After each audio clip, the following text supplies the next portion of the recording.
19 mai 1536, à la Tour de Londres. Il est 9h15 du matin.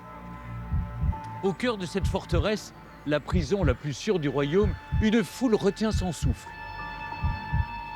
L'effroi se lit sur les visages de ceux qui sont venus assister à l'un des événements les plus marquants de l'histoire de l'Angleterre, l'exécution de leur reine.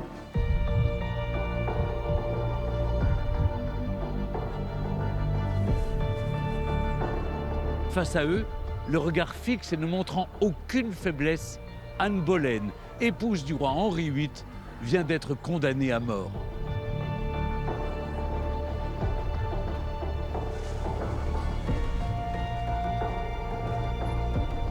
Alors que seul le vent résonne entre les murs épais de ce théâtre mortuaire, le bourreau, d'un geste assuré, soulève sa lourde épée vers le ciel pour la laisser retomber sur le cou dénudé de la souveraine. Qu'a bien pu faire Anne Boleyn pour mériter un tel châtiment? Aucun monarque avant elle n'avait fini ainsi sur l'échafaud. Comment se fait-il que le roi Henri VIII reste impuissant face à la décapitation de son épouse avec laquelle il s'est marié il y a à peine 3 ans? Pire encore, joue-t-il un rôle dans cette exécution? Et si oui, lequel? Et si Anne était innocente? Et si l'histoire ne nous avait pas tout dit sur cette reine pour ainsi justifier une invraisemblable erreur judiciaire et l'un des plus grands scandales d'État de l'Angleterre?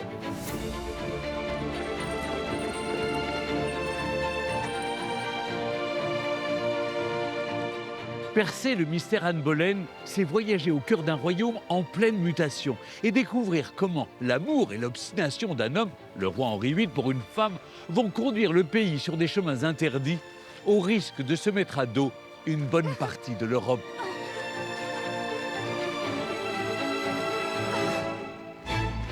Anne Boleyn, ce n'est pas une femme ordinaire. Son tempérament ambitieux, sa grande détermination, son esprit vif et son éducation auprès des plus prestigieuses cours européennes, dont la France de François Ier, captivent tous ceux qui la rencontrent. Alors, lorsqu'à 21 ans, elle entre à la cour d'Henri VIII, d'abord comme dame de compagnie de la reine Catherine d'Aragon, tous les sujets comprennent que son ascension va être fulgurante. Maligne et un brin espiègle, la jeune femme s'est résistée au roi pour éveiller son désir et atteindre ainsi son objectif, devenir reine pour imposer ses idées, notamment sur la réforme de l'Église catholique. Mais à réussir trop vite, là où d'autres patientent depuis trop longtemps, Anne Boleyn divise, et ils sont nombreux à souhaiter sa chute. Apprendre à la connaître, c'est aussi découvrir le patrimoine flamboyant et les chefs-d'œuvre architecturaux d'une époque où la cour anglaise des Tudors s'ouvre à l'art de la Renaissance. Bleakling Hall, Penshurst Place, Hampton Court ou encore la cathédrale de Canterbury. Autant de lieux que nous allons visiter ensemble. Je vous invite donc à me suivre dans les coulisses d'un procès retentissant pour comprendre si Anne Boleyn est vraiment coupable des crimes dont on l'accuse, comme l'infidélité, l'inceste et les projets d'assassinat, ou si au contraire, elle n'est que l'innocente victime d'un complot savamment orchestré dans l'ombre du pouvoir.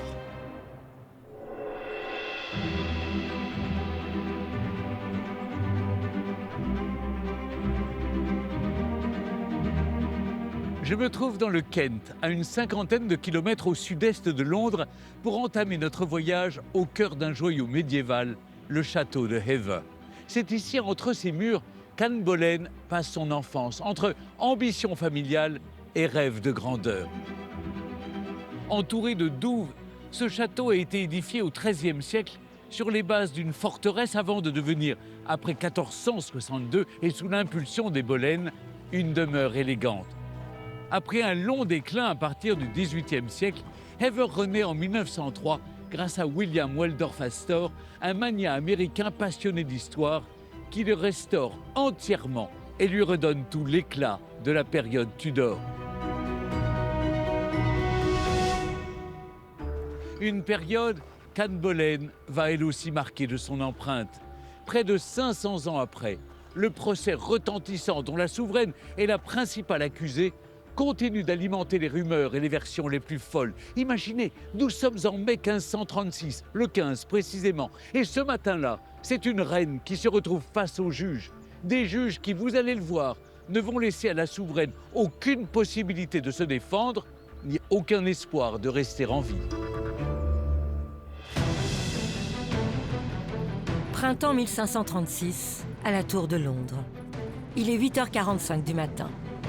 Dans le grand hall de la forteresse, c'est l'effervescence. Une salle d'audience provisoire vient d'être aménagée en urgence pour permettre d'accueillir un procès historique. Anne Boleyn, l'épouse du roi Henri VIII, souveraine du pays depuis 3 ans, s'apprête à comparaître devant la justice pour haute trahison. C'est un événement considérable. C'est la première fois dans l'histoire de l'Angleterre, pour ne pas dire d'ailleurs dans l'histoire de l'Europe royale, que l'on s'apprête à juger une reine en titre. 2000 personnes assistent à ce procès. Anne Boleyn est à cette époque la femme la plus célèbre d'Angleterre, pour ne pas dire au monde. Qu'est-ce qui va se passer? Comment elle va être? Est-ce qu'on va avoir une scène d'hystérie incroyable? On connaît le caractère de la reine Anne. On sait que parfois elle n'est pas facile, qu'elle a la répartie cinglante. Le peuple se masse pour essayer de savoir. Un procès est toujours un spectacle judiciaire et peut révéler des aspects cachés. Et savoir les dessous de la monarchie a toujours été fascinant.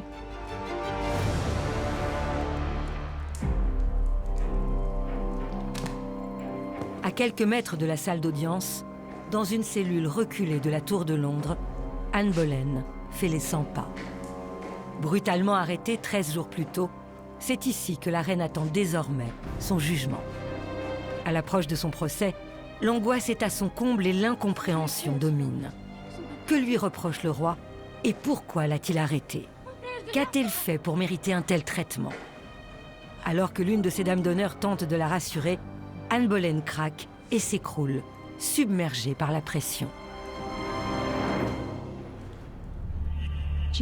Il faut s'imaginer qu'elle a été jetée dans la tour presque du jour au lendemain, sans qu'on ne lui explique quoi que ce soit. Il est évident qu'à ce moment-là, elle ne connaît pas les charges qui pèsent contre elle.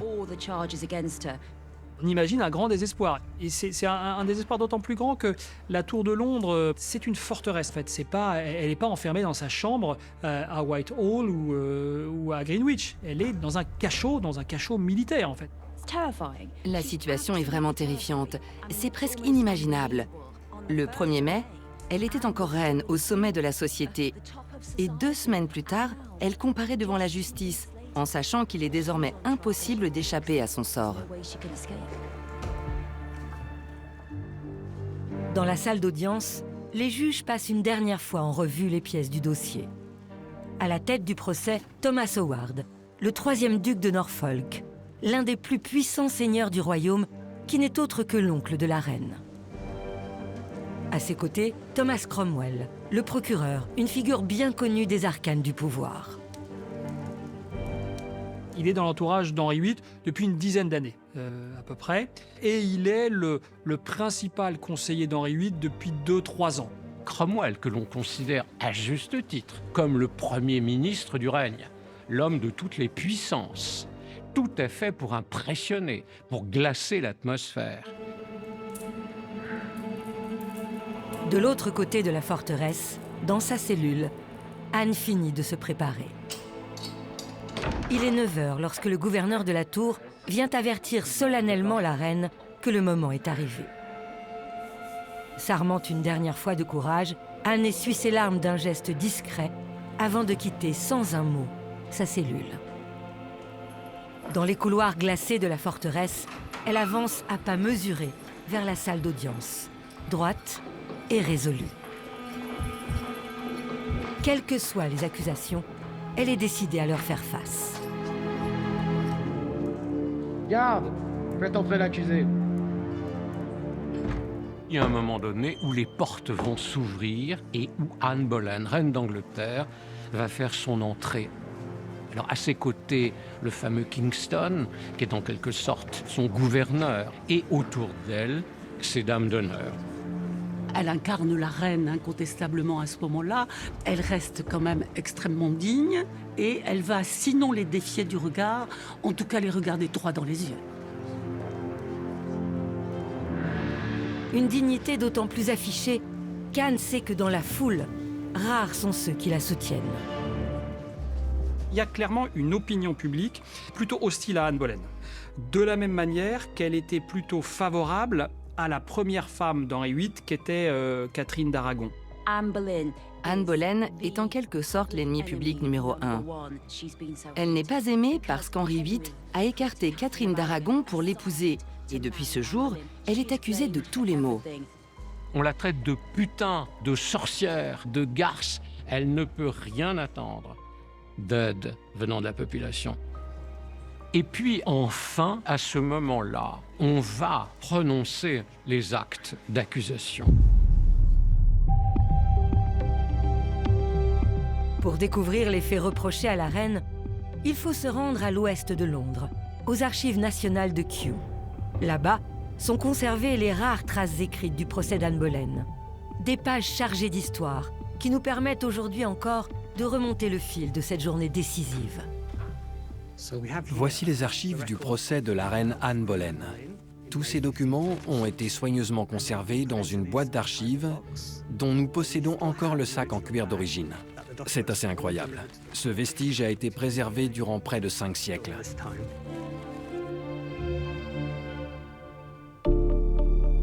Parmi ces 22 feuilles de parchemin, toutes rédigées en latin, l'acte d'accusation a lui aussi miraculeusement échappé au temps.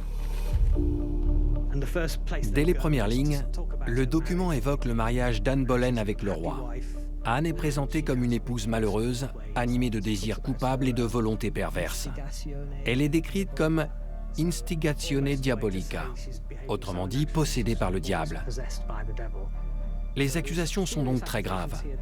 Des réunions secrètes, des liaisons cachées. Ce n'est pas le comportement que l'on attend d'une reine. Dans cette partie du document, on entre dans le détail de l'accusation la plus grave, celle d'une relation incestueuse entre la reine et son propre frère. Le texte mentionne que la reine l'a rencontré le 3 décembre, ainsi qu'à d'autres reprises dans des chambres secrètes du palais de Westminster.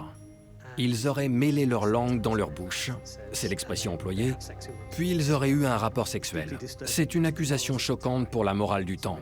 Ce sont là des éléments d'une grande puissance. Sont-ils véridiques? On ne le sait pas. Toujours est-il que pour Anne Boleyn, cela a dû être terriblement angoissant, car une fois accusé de ce genre de crime, les chances d'être reconnu innocent étaient très minces. C'est vrai que sous le choc de ces accusations, là quand même, elle vacille un peu. Elle ne s'attendait pas à une accusation aussi formulée et aussi outrancière. Accuser Anne Boleyn d'avoir fait l'amour avec son propre frère, c'est énorme. Et avec une force qui choque, je dirais, qui impressionne, elle va récuser, point par point, toutes ces accusations abominables. Je suis innocente. Elle déclare « Je suis totalement innocente. Oui, j'ai peut-être été parfois jalouse. Oui, je n'ai peut-être pas toujours écouté le roi. Mais c'est tout ce que l'on peut me reprocher. Je ne suis coupable que de jalousie. » Anne ne concède rien d'autre. Elle n'a pas d'illusion fondamentalement sur ce qui l'attend, mais elle ne veut pas, en aucun cas, pactiser avec sa dignité. On aura peut-être sa tête, on n'aura jamais son honneur. Malgré les efforts déployés par la reine pour se défendre, le verdict est sans appel. Le duc de Norfolk déclare Anne coupable. Adultère, inceste, complot contre le roi. Elle est reconnue responsable de tous les chefs d'accusation. Les pairs ne se retirent même pas dans une autre salle pour délibérer, mais immédiatement rendent le verdict coupable. C'est la mort après 3 malheureuses années de règne. Le choc est immense pour Anne.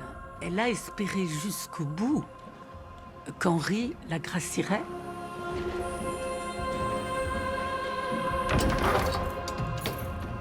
On va l'a ramenée dans ses appartements.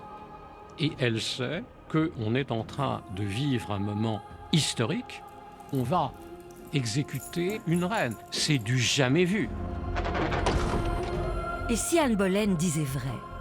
Et si les accusations portées à son encontre n'étaient qu'un tissu de mensonges? La reine serait-elle victime d'une terrible erreur judiciaire qui, désormais, va lui coûter la vie?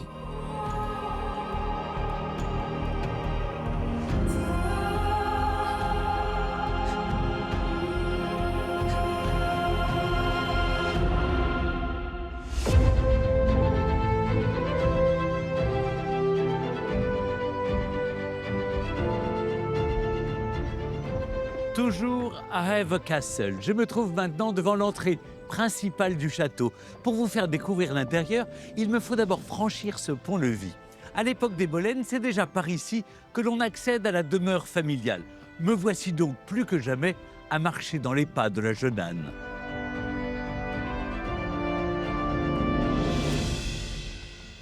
Dans la cour intérieure du château, l'allure change radicalement. Alors que l'extérieur impose sa silhouette défensive, la cour, avec ses colombages et ses tourelles fines, offre un tout autre visage, plus intime, plus chaleureux. Du temps des Boleyn, l'organisation du château s'articule entièrement autour de cet espace. Les appartements privés d'un côté, les cuisines de l'autre et au centre, le cœur de la maison, la grande salle. Allez, suivez-moi, je vous emmène dans l'intimité d'une future reine.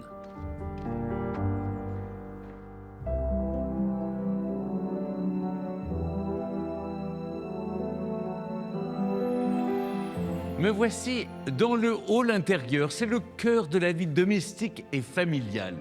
Les boiseries finement sculptées, le vaste foyer, tout ici respire le style Tudor. Pourtant, au début du XVIe siècle, cette pièce ne ressemble pas à cela, puisqu'il s'agit de la cuisine des Boleyn. C'est là que la famille prend ses repas en petit comité et gère aussi parfois les affaires courantes du domaine. Deux grands fours, aujourd'hui disparus, permettaient de chauffer l'espace à l'endroit des fenêtres actuelles. Et regardez ce splendide plafond à caissons restauré au début du XXe siècle. Il évoque parfaitement les premiers souffles de la Renaissance anglaise. Au-dessus de la cheminée, j'aimerais vous montrer un objet très émouvant. Il s'agit de la reproduction d'une petite horloge qu'Henri VIII aurait offerte à Anne Boleyn en gage de son amour. Une pendule qui rappelle qu'entre ces murs, le temps s'est suspendu pour la romance du roi et de sa belle anglaise. Et juste à côté, venez voir, voici le salon de réception, lumineux et élégant. Il est le fruit des transformations entreprises par les Astor au début du XXe siècle. Ici, le mobilier et les boiseries évoquent le style édouardien propre à cette époque. Au temps d'Anne Boleyn, cet espace accueille les réserves et l'intendance. Anne ne fait sans doute que passer par ces pièces, mais on imagine déjà l'enfant curieuse, attentive à l'agitation du château, observant ce monde en activité. Mais le charme de cette pièce tient aussi à un détail inattendu. Derrière ces panneaux de bois se cache une minuscule pièce secrète qui a été tour à tour un espace de stockage du temps d'Anne, par la suite un petit bar, mais aujourd'hui un petit cabinet de toilette. Je ne vous cache pas que c'est assez émouvant d'évoluer entre ces murs où, il y a plus de 500 ans, et alors qu'elle n'avait que 12 ans, la jeune Anne Boleyn dévalait les larges couloirs du château, riant et poursuivie par sa sœur Mary.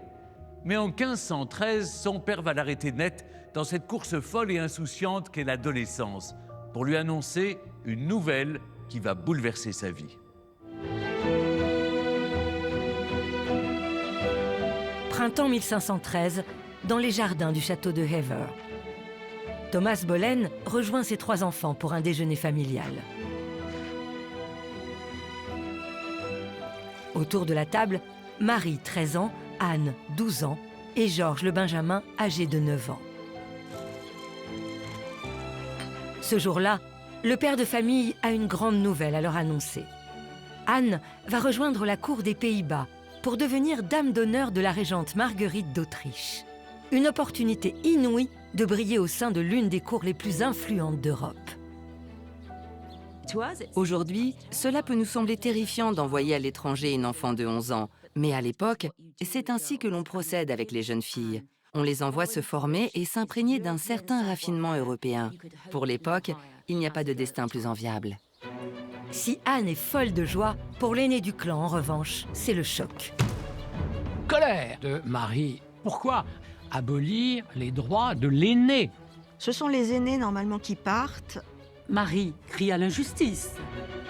Furieuse de ne pas avoir été choisie, Marie quitte la table dans un éclat de colère, laissant la famille sans voix. Cet incident marque le début d'une rivalité tenace entre les deux sœurs qui, loin de se résoudre, va s'intensifier au fil des années.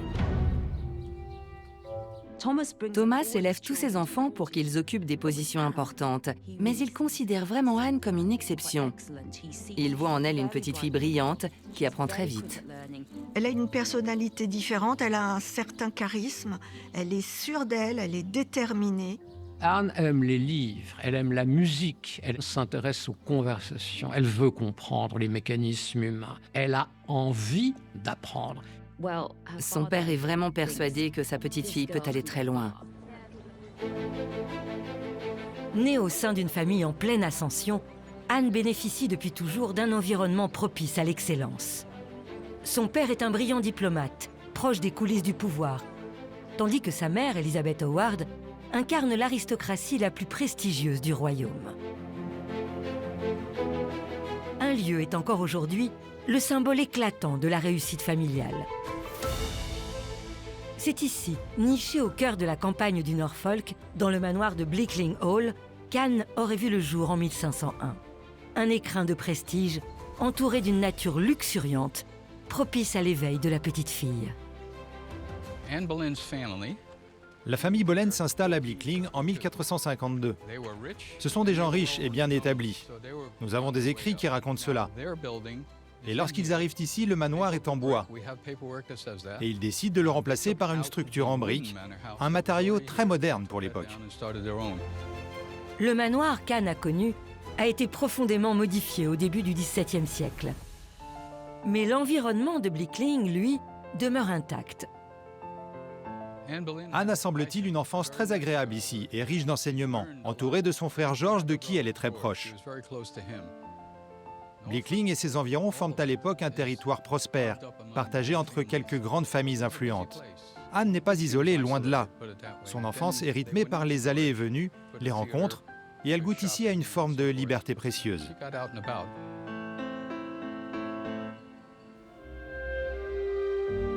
À l'intérieur de la demeure, les pièces ornées de tapisseries et de boiseries sculptées se succèdent, créant une atmosphère intime et élégante.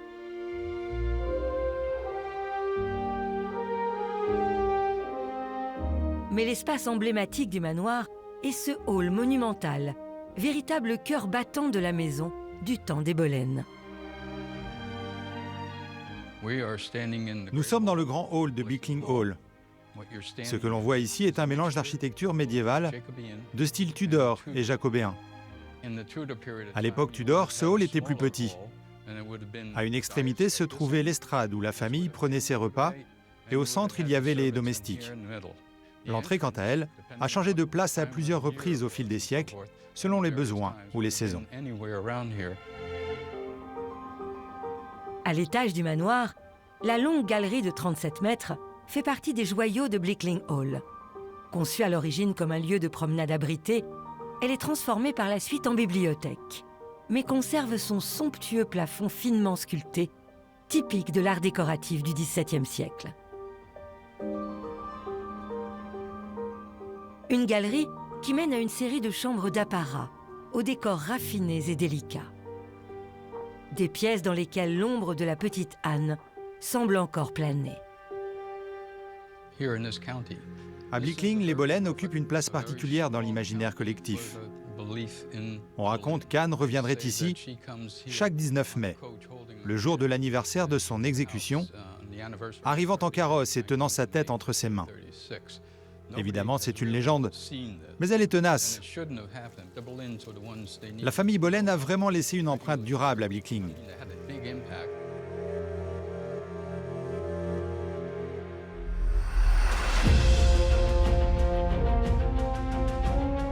Anne n'a que 5 ans lorsque sa famille quitte la région du Norfolk pour s'établir définitivement au château de Hever.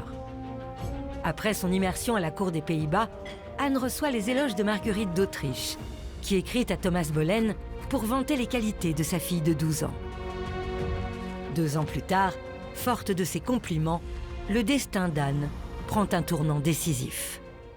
Elle est envoyée à la cour de France pour être dame de compagnie de la reine Claude. Claude de France, qui est la femme de François Ier. Et donc elle va passer 7 ans à la cour de France.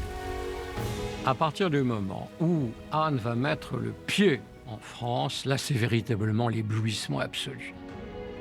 De toutes les cours européennes, déjà à l'époque, c'est la France qui donne le ton, qui donne le là. Ce qu'Anne découvre à la cour de France, c'est un raffinement culturel d'une rare intensité. L'ambiance y est radicalement différente de celle de la cour d'Angleterre, où, il faut bien l'admettre, l'humour grivois et les excès d'alcool dominent souvent les échanges. Durant son séjour en France, la jeune fille de 14 ans accompagne la cour lors de ses déplacements de résidence en résidence, découvrant tour à tour les trésors des châteaux d'Amboise, de Blois ou encore de Chenonceau. Voilà qui la change considérablement des palais anglais qui soignent d'humidité, qui sont sombres, qui n'ont rien à voir avec ces espèces d'arabesques sublissimes de pierre voulues par les rois de France. À la cour de François Ier, Anne affine son goût pour les arts et la conversation. Et sa personnalité à part se confirme au fil des ans.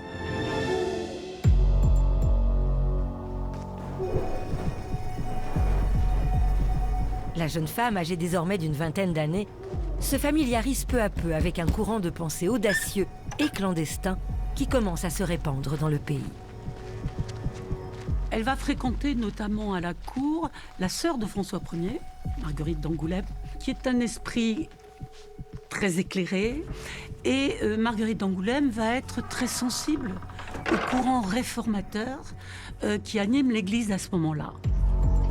La cour de France est traversée par des mouvements de réforme religieuse qui laissent de côté assez largement la papauté, la liturgie, l'institution ecclésiastique. Un mouvement qui va attaquer tous les abus ecclésiastiques. En l'occurrence, le fait qu'il y ait un appât du gain qui n'aurait pas dû exister dans les sphères spirituelles. Anne, qui est une adolescente en pleine transition vers l'âge adulte, commence à lire des textes réformistes religieux. Et là, elle se dit, l'Église, dans ce qu'elle a de plus sacré, ne devrait-elle pas être réformée? Et ceci touche quelque part le cœur et la sensibilité d'Anne. Certainement qu'elle ne le comprend pas encore tout à fait, mais elle le conserve.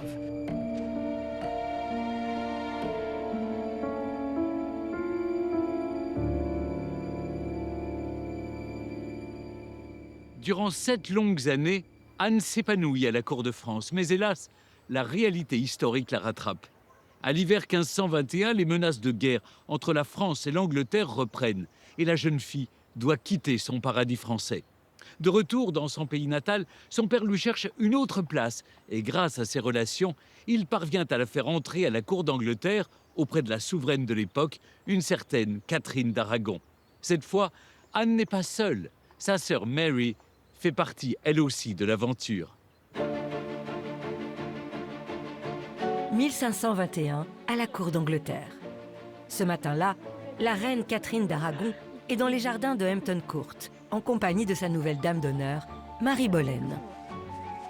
La souveraine est soudain rejointe par son époux Henri VIII, qui l'invite à marcher à ses côtés. En 1521, Henri VIII est roi depuis 12 ans. Il est le deuxième souverain d'une nouvelle dynastie, qui est la dynastie Tudor. Henri est un très bel homme à l'époque. Il est grand, c'est un géant. Et c'est un homme qui parle latin couramment, passionné de poésie, passionné de musique. C'est un véritable intellectuel. Henri VIII a épousé Catherine d'Aragon, infante d'Espagne, fille des rois catholiques, le royaume le plus puissant d'Europe. Et donc, c'est une alliance entre l'Angleterre et l'Espagne qui s'incarnent dans ce mariage. Mais depuis quelques mois, le couple royal traverse une période de vive tension. Et Catherine sent que son mari lui échappe. Leur mariage s'essouffle à ce moment-là, puisque Catherine n'a pas réussi à donner naissance à un héritier. Elle va avoir 6 enfants avec Henri, dont 2 garçons, mais tous meurent en bas âge, sauf une fille qui est Marie, la future Marie Tudor.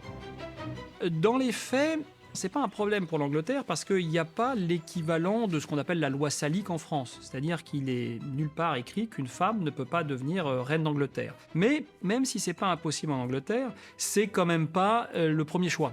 Ce jeune roi a une obsession, asseoir cette dynastie. N'oublions pas que les Tudors sont une très très fraîche dynastie. Il est le fils de son père Henri VII, premier Tudor du nom à régner sur une Angleterre qui a été déchirée par la guerre des Deux Roses entre les York et les Lancastre. Et il s'agit bien sûr de recoller les morceaux, et pour ce faire, il faut un fils. Lassé par les échecs successifs, l'esprit d'Henri VIII se détourne peu à peu, cherchant ailleurs ce que son mariage ne lui offre plus. Et la nouvelle dame de compagnie de la reine ne tarde pas à attirer son regard sous l'œil résigné de son épouse. Henri aime les femmes, il aime passionnément les femmes. Et contre toute attente, il n'a pas jeté immédiatement son dévolu sur Anne, mais sur l'aînée, sur Marie. Parmi les très nombreuses maîtresses documentées de Henri VIII, il y a Marie Boleyn, la sœur aînée d'Anne Boleyn. Marie va rester quand même, disons, sa favorite, mais non officielle, pendant 3-4 ans.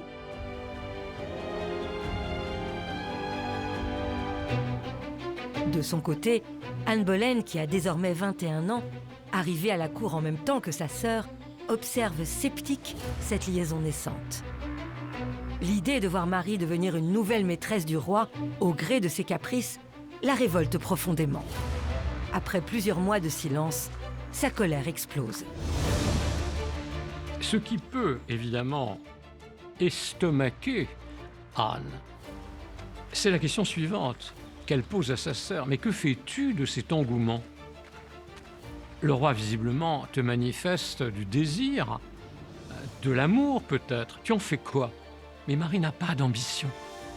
Marie et Anne sont très différentes de caractère. Marie n'a pas la culture d'Anne, elle n'a pas son sens de la répartie, cette vivacité. Marie répond davantage aux critères traditionnels de ce qui est attendu d'une femme, c'est-à-dire la soumission, la douceur, la gentillesse. Anne est beaucoup plus affirmée, beaucoup plus déterminée, beaucoup plus indépendante. C'est une femme très complète, en fin de compte, plus libre. Cette liberté permet à Anne de rayonner rapidement au sein de la cour d'Angleterre et d'attirer à elle tous les regards. Parmi eux, celui que porte le roi sur elle ne fait bientôt plus aucun doute. Mais le tempérament de la jeune femme ne va pas permettre à Henri VIII d'agir à sa guise. Le jeu de cour ne fait que commencer.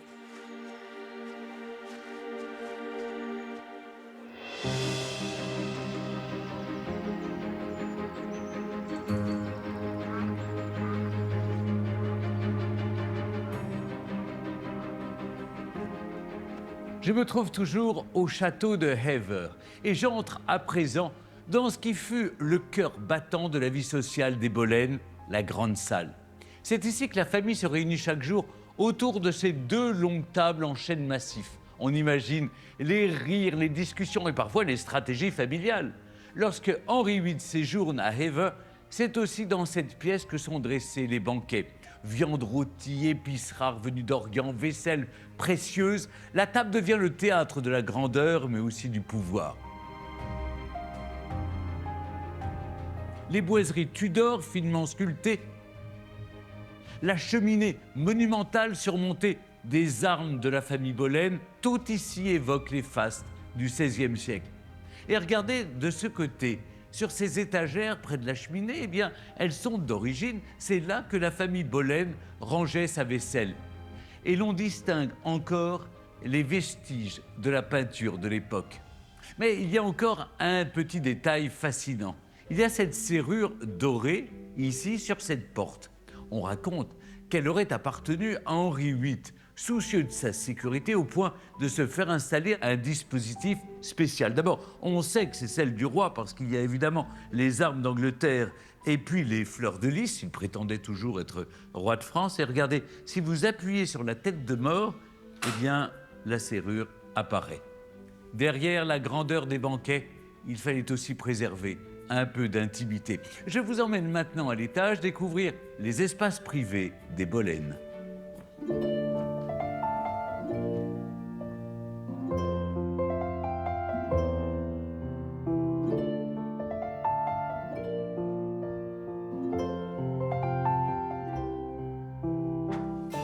Ce petit escalier en colimaçon aurait été ajouté par Thomas Boleyn lui-même. Anne l'a sans doute gravi bien des fois durant son enfance. Et nous voici maintenant dans la pièce identifiée comme la chambre d'enfance d'Anne Boleyn. Petite, Anne partage sans doute ce lit à baldaquin avec sa sœur Mary, tandis que leur jeune frère George dort dans ce berceau. La nourrice, elle, prend place sur un petit lit d'appoint roulé sous le grand lit pendant la journée. Ah, regardez, il y a ici quelques jouets de l'époque qui sont exposés. Là, vous avez un boulier, là, vous avez des poupées en bois. L'enfance est pourtant une étape courte au XVIe siècle. Dès 5 ans, on attend déjà des enfants qu'ils se tiennent et s'habillent comme des adultes. Venez, juste à côté, il y a la grande chambre. C'est un salon de réception intime qui est réservé à la fois à la famille ou aux hôtes de marque. C'est ici que la famille Boleyn se retire le soir.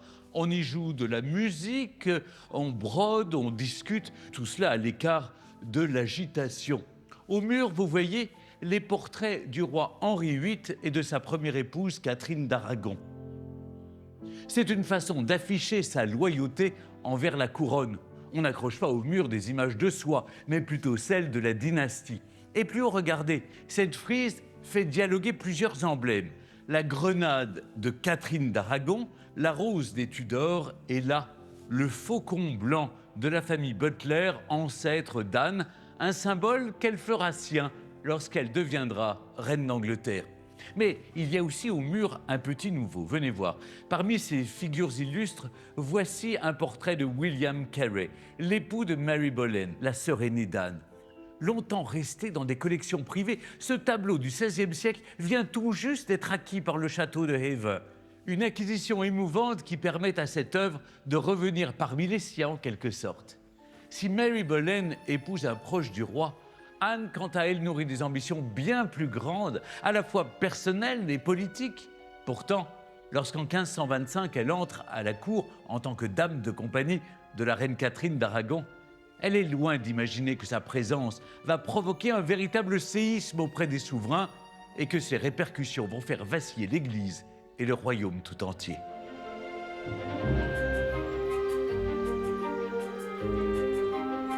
1525, à la cour d'Angleterre. Ce matin-là, comme tous les autres jours, Anne Boleyn, alors dame de compagnie de la reine Catherine d'Aragon, n'est pas seule. Autour d'elle, 2 hommes se livrent à une véritable compétition de séduction, cherchant à captiver son regard. Tous les contemporains s'accordent à dire que lorsque Anne regardait un homme, eh bien l'homme ne pouvait pas se détacher du regard qu'elle consentait à lui lancer. Elle a un type de beauté qui n'est pas forcément à la mode. À l'époque des Tudors, l'idéal de beauté est assez spécifique. Un visage rond, une poitrine généreuse et de longs cheveux blonds. Anne est brune et a les yeux plutôt sombres. Elle plaît par son charisme, par son allure, par sa détermination. La plupart des dames d'honneur n'ont jamais quitté le Norfolk, encore moins voyagé en France ou aux Pays-Bas. Lorsqu'Anne arrive à la cour, elle impressionne tout le monde par sa sophistication française, sa manière de parler. Elle semble venir d'une autre planète. Depuis plusieurs semaines, un homme mène lui aussi sa propre bataille pour conquérir son cœur. Le roi d'Angleterre lui-même est tombé sous son charme, au point de ne bientôt plus tolérer qu'un autre homme l'approche. À partir des années 1525-26, Henri VIII commence à remarquer Anne. Elle le fait rire. Elle danse merveilleusement bien. Elle monte à cheval. Elle a des qualités qui, pour Henri VIII, sont des qualités très importantes et qu'il ne trouve pas chez toutes les femmes. Et lorsqu'il va rencontrer Anne Boleyn, il rencontre non seulement une jeune femme qui a beaucoup de charme, mais qui a notamment beaucoup de charme intellectuel. Il est une jeune femme brillante, intelligente, avec laquelle il va pouvoir discuter. Et là, Henri VIII devient presque un homme qu'on ne reconnaît pas, finalement. D'ailleurs, même ses conseillers se rendent compte, il devient obsédé par Anne. Face aux assauts répétés du roi, Anne Boleyn déjoue toutes les attentes. Là où d'autres auraient déjà cédé depuis longtemps, la jeune femme choisit une posture inédite. Anne dit non. C'est un acte de courage incroyable. Henri pourrait la chasser de la cour, elle et toute sa famille. Aucune femme dit non à un roi pour être maîtresse. Il n'y a que Anne Boleyn qui le fait. Et donc en ça, elle est très moderne. Elle se refuse à lui parce qu'elle sait très bien que le roi se lasse très vite à partir du moment où on a cédé. Donc elle n'a aucune envie d'être sa sœur ou d'autre. Et cette très jeune femme lui dit simplement tout en lui souriant « Non, mon cher Henri, je ne serai pas votre maîtresse. Point final. » Plus Anne lui échappe, plus le désir d'Henri s'intensifie. Loin de se résigner, le roi s'engage dans une correspondance écrite foisonnante, espérant que ses mots sauront faire céder ses résistances. Il va lui écrire des missives passionnées pour lui déclarer sa flamme, ce qui est relativement surprenant puisqu'Henri n'aimait pas beaucoup écrire en fait. Ma maîtresse et amie, je vous supplie de ne pas laisser vos pensées s'assombrir à cause de mon absence, car où que je sois, je suis vôtre. Henri VIII n'a jamais aimé une femme aussi passionnément. Il ne vit, ne respire et ne pense qu'à Anne en permanence.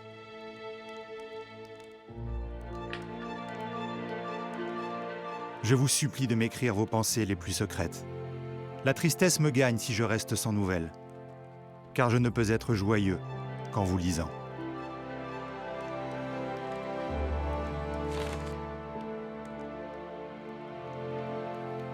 Petit à petit, Anne va tomber amoureuse de lui. Elle va tomber amoureuse de ce désir qu'il a pour elle, du fait que, mon Dieu, mais c'est quand même le roi d'Angleterre qui a vraiment envie d'être avec moi. Il faut l'imaginer, se dire « il pense à moi, il m'aime toujours ». Et de lettre en lettre, on voit la passion amoureuse du roi croître et embellir.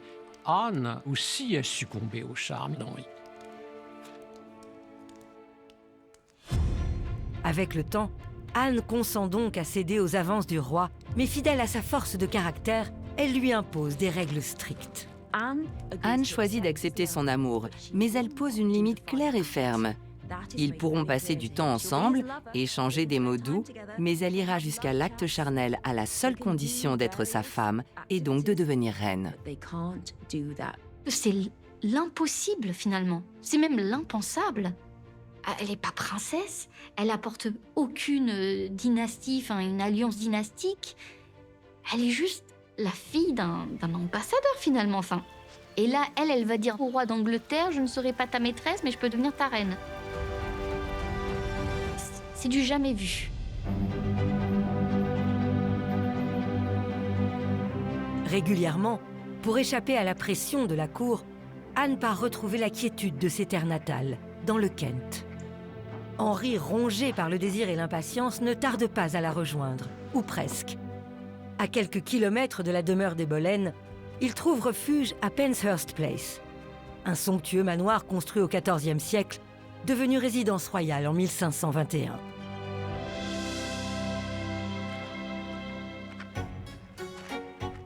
Nous sommes dans les jardins à l'italienne de Penshurst Place, un manoir fortifié qui appartient à ma famille, les Sidney, depuis 1552.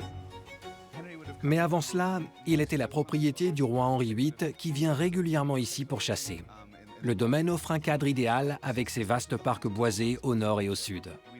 Mais ce lieu lui sert aussi à un autre type de conquête, celle d'Anne, dont il est profondément épris.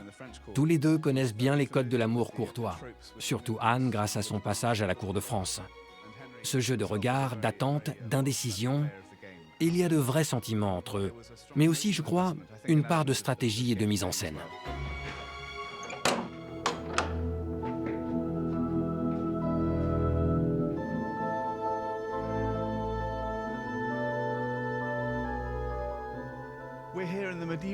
Nous voici dans la salle médiévale des barons de Penshurst, construite en 1341. Les fondations de cette pièce sont d'origine, comme ce sublime toit en châtaignier haut de 18 mètres. Au XIVe siècle, cette pièce était le centre névralgique du domaine. Les gens y mangeaient, y travaillaient et même y dormaient. Il faut imaginer le sol ici recouvert de paille et changé régulièrement. À l'intérieur du manoir, chaque pièce témoigne des siècles d'histoire. La salle à manger d'apparat, décorée de portraits de famille et de mobilier d'époque, offre une atmosphère intime et historique. Non loin de là, une autre pièce est également gravée dans la mémoire du lieu. Voici la chambre Reine Élisabeth. On l'appelle ainsi en l'honneur de la reine Élisabeth Ier, la fille d'Anne Boleyn, qui aurait visité le château à la fin de son règne en 1599. Pour Penshurst, cette pièce est devenue iconique. On raconte que la reine recevait ici ses invités lors de ses visites, bien que nous n'en soyons pas certains. Élisabeth fait malgré tout partie intégrante de l'histoire de notre famille.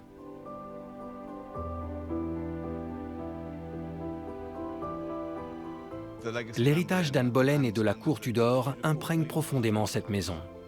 En déambulant dans ces pièces, on peut encore ressentir la splendeur, mais aussi la puissance de cette cour royale.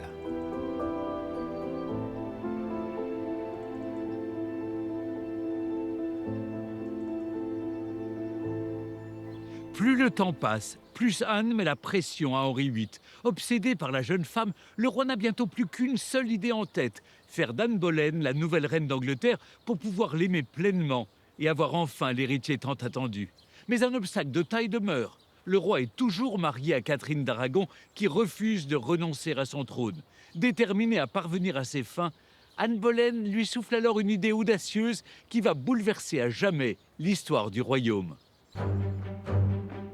Juillet 1529, palais de Whitehall. Henri VIII est hors de lui.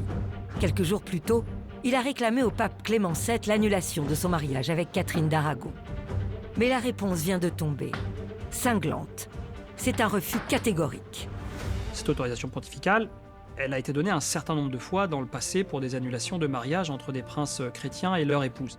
Mais en 1527, en Italie, il y a une puissance qui écrase tout, c'est la puissance de Charles Quint, dont les armées ont mis à sac la ville de Rome en 1527, et donc le pape, Clément VII, est prisonnier de Charles Quint. Charles Quint, c'est qui? C'est le neveu de Catherine d'Aragon. Charles Quint, il a dans sa main le pape, et il lui dit « Tu signes ça, tu acceptes que ma tante ne soit plus reine d'Angleterre, c'est fini ta ville. » Le Vatican dit non. De son côté, Anne, elle aussi exaspérée par la décision du pape, choisit d'agir. Et si la solution se trouvait dans les nouvelles idées religieuses auxquelles elle s'intéresse depuis sa jeunesse? Au début des années 1530, Anne a véritablement changé de comportement. Elle n'est plus cette jeune fille qui ne voulait pas du roi. À présent, elle le veut et elle est déterminée à l'épouser. Parmi les théologiens réformateurs de l'époque, un homme l'intéresse tout particulièrement. Un certain William Tyndale. C'est lui qui, le premier, ose, sans l'aval de l'Église, traduire en anglais le Nouveau Testament. Un acte fort et engagé que soutient Anne Boleyn, comme en témoigne cet objet exceptionnel, conservé à la British Library, au cœur de Londres. Nous voici devant l'exemplaire personnel du Nouveau Testament d'Anne Boleyn, traduit en anglais par William Tyndale. C'est un ouvrage très spécial, imprimé sur vélin, c'est-à-dire sur peau animale. Penser que je tourne en ce moment des pages qui ont été manipulées par Anne Boleyn, c'est quelque chose de très émouvant. Cet exemplaire fait vraiment partie des trésors de la British Library.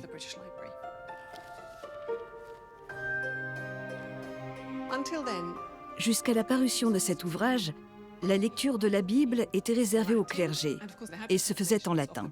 Des traductions manuscrites en anglais existaient déjà, mais aucune n'avait encore été imprimée. Et c'est là toute la différence. Une version imprimée se diffuse bien plus vite. Et pour l'Église, c'est une menace directe. Traduire la Bible, c'est retirer au clergé le monopole de son interprétation. Grâce à Tyndale, chacun peut désormais lire la parole divine dans une langue claire et accessible.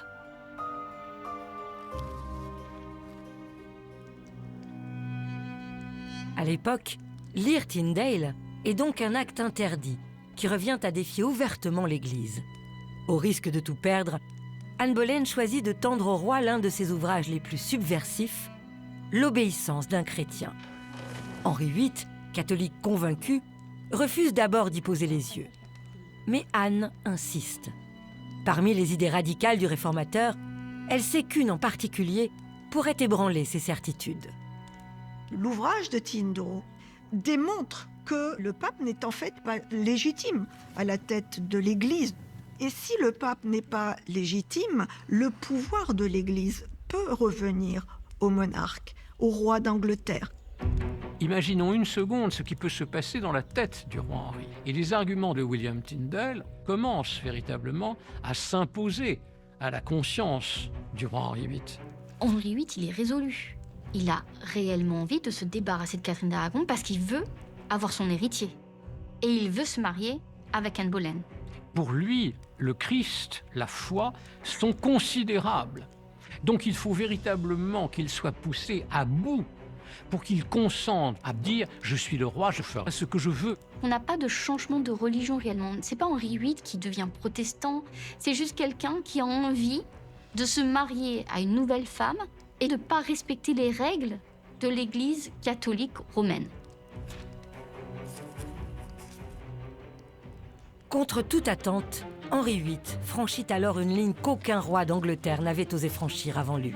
Par amour pour Anne, il prend une décision qui va bouleverser l'histoire du royaume. Henri VIII va déclarer finalement que le pape n'a plus aucune autorité sur l'Angleterre et sur l'Église d'Angleterre. Il va créer une Église nationale indépendante de l'Église catholique romaine. Désormais, le pape sera maître au Vatican et le roi d'Angleterre sera le chef spirituel de son Église. Et c'est une espèce de coup d'État religieux. Il va pouvoir décréter lui-même que son mariage avec Catherine d'Aragon n'a jamais été valable. C'est un événement, évidemment, puisque toute l'Europe est soumise, sur le plan spirituel, à l'autorité pontificale. Donc là, c'est un schisme, c'est un coup de tonnerre. C'est une idée considérable. Il n'y a jamais eu d'avant et il y aura un après. Cet après, les Anglais le vivent au quotidien chaque jour. Le roi d'Angleterre actuel est chef de l'église anglicane, donc cette idée a fait son chemin et a défié les siècles.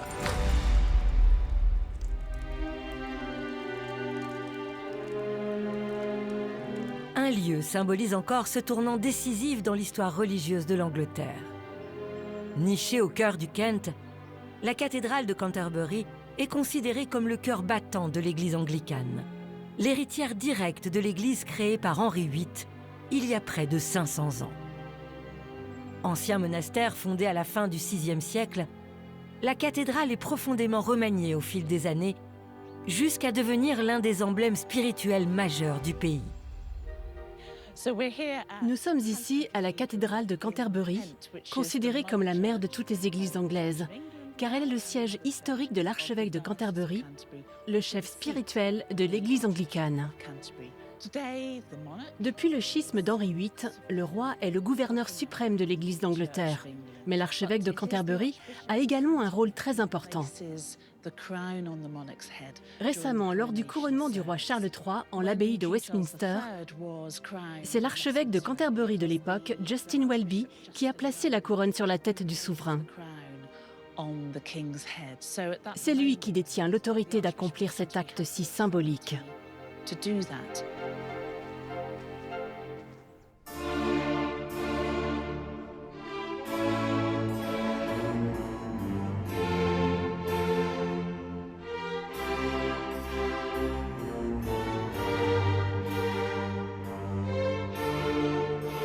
À l'intérieur de la cathédrale, La nef impressionne par sa luminosité et la pureté de ses lignes gothiques.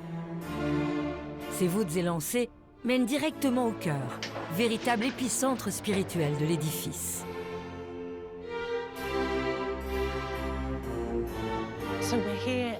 Nous sommes ici dans le cœur de la cathédrale, un lieu central de la vie monastique au Moyen-Âge, où les moines se rassemblaient pour prier. Cette partie du bâtiment a été achevée en 1220 et a donné l'occasion d'une grande cérémonie. La cathédrale mesure environ 150 mètres de long pour 50 mètres de large. C'est vraiment un édifice monumental. La cathédrale de Canterbury incarne profondément l'histoire de l'Église en Angleterre, catholique jusqu'à la Réforme, puis anglicane après la rupture avec Rome. Par son architecture et sa symbolique, elle raconte véritablement ce basculement historique, initié sous le règne d'Henri VIII. Grâce à ce basculement religieux historique, le 23 mai 1533, Henri VIII fait officiellement annuler son mariage avec Catherine d'Aragon. Une victoire éclatante pour Anne Boleyn, qui ne se doute pas encore que derrière le triomphe apparent, l'ombre de la tragédie se profile. Une chute que personne, pas même elle, ne va pouvoir arrêter.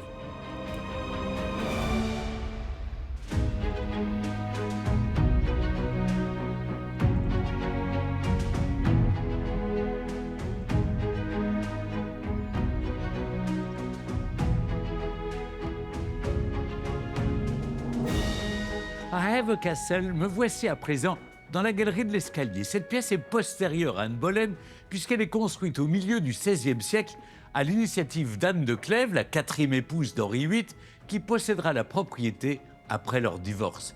Il me faut traverser maintenant cette passerelle suspendue pour arriver à l'une des pièces les plus prestigieuses du château, celle que l'on appelle la meilleure des chambres.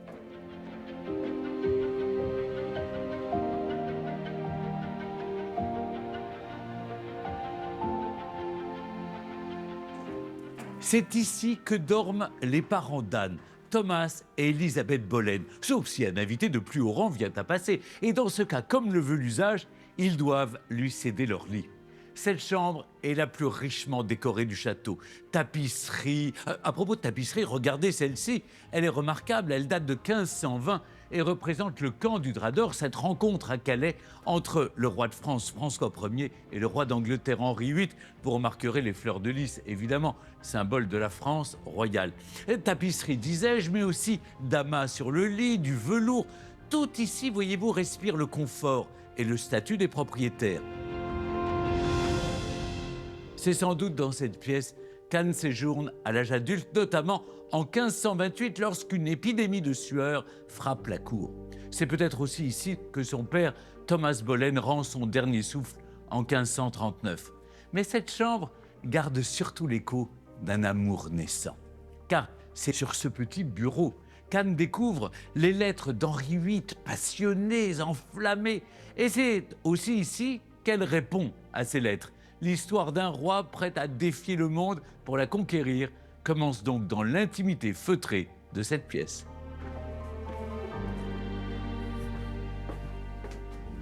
Et regardez, juste à côté, une autre pièce évoque le roi.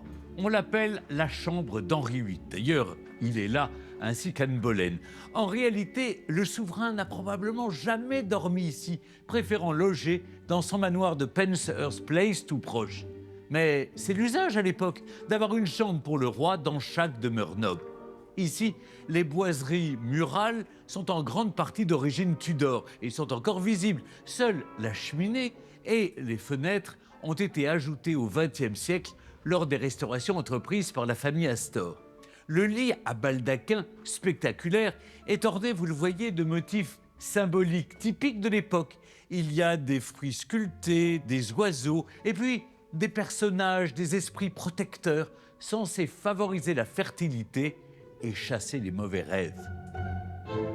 En 1533, Anne Boleyn vit quant à elle un rêve bien éveillé. Le moment du sacre est arrivé, la voilà enfin reine d'Angleterre. Mais son ambition et sa soif de réforme la poussent à en vouloir plus, toujours plus. Si son intelligence et son sens aigu de la politique impressionnent une partie de la cour, Une autre commence au contraire à voir d'un mauvais œil l'omniprésence de la souveraine. Derrière les sourires de convenance, les premières tensions ne tardent pas à apparaître. Juin 1533. Depuis quelques semaines, l'Angleterre a une nouvelle reine. Après des jours de célébration dans les rues de Londres, Anne Boleyn prend officiellement ses quartiers au palais de Whitehall, la demeure favorite de son nouvel époux, Henri VIII. Anne est reine. On peut imaginer ce que cela représente pour elle. Enfin, je suis reine, après tant d'années d'efforts. Là, je pense qu'elle a un moment de bonheur. On a vraiment l'impression qu'à cet instant précis, mais sa tête traverse les nuages. Elle se dit, mais j'y suis parvenue. Elle exulte car enfin, elle a obtenu ce pourquoi elle s'est battue durant toutes ces années. Elle devient enfin reine consort d'Angleterre et officiellement, elle a évincé Catherine d'Aragon.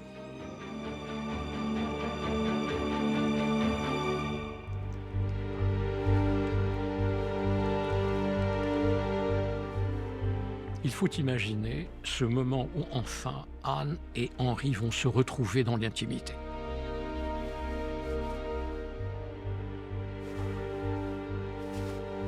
C'est un moment extraordinairement attendu, et attendu, je dirais, par deux êtres qui s'aiment passionnément, profondément. L'union avec Henri VIII est une union réellement charnelle et intellectuelle. Je crois qu'il y a vraiment beaucoup de choses là qui les réunissent. C'est un jeune couple incontestablement très amoureux. Anne a trouvé un bonheur qui est complet dans les bras d'Henri. À la fois ce bonheur politique, mais ce bonheur charnel, ce bonheur d'union totale.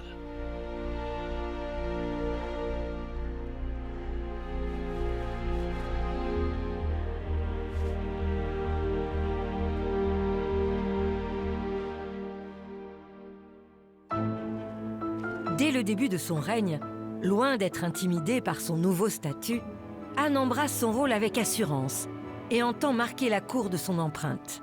C'est une reine qui s'inscrit dans ce qu'elle a connu à la cour de France. Elle a une cour où s'expriment les artistes, où viennent des musiciens, où gravitent des intellectuels. Elle est la reine parfaite qui participe à l'éclat de la cour d'Angleterre, l'éclat des fêtes, l'éclat de la danse, l'éclat de la musique. La cour, réellement, peut faire concurrence à ce moment-là à des cours européennes tout à fait fastueuses. Anne Boleyn transforme donc la cour en un véritable théâtre de culture, mais aussi d'élégance. Passionnée de mode depuis sa jeunesse, la reine fascine par sa liberté vestimentaire. Elle impose à la cour d'Angleterre les modes françaises. C'est une débauche de soie, de brocart, de velours, qui sont les plus beaux du monde, de fourrure, de petites martres. Enfin, c'est tout à fait remarquable. Elle adopte la coiffe à la française, qui est beaucoup plus souple que les coiffes très rigides de Catherine. Elle ruisselle de bijoux, elle adore les pierres précieuses. Henri est d'une prodigalité folle avec elle. C'est à tomber par terre. Parmi les accessoires qui composent le style d'Anne Boleyn, un bijou attire tous les regards. Un collier orné d'une majestueuse lettre B.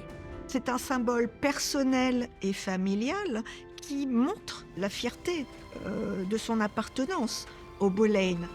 Porter ses propres initiales, quasiment de manière quotidienne, autour de son cou, mais c'est unique. C'est un étendard, c'est une carte de visite qu'elle lance comme cela, je dirais, à la figure, au cœur de ses contemporains.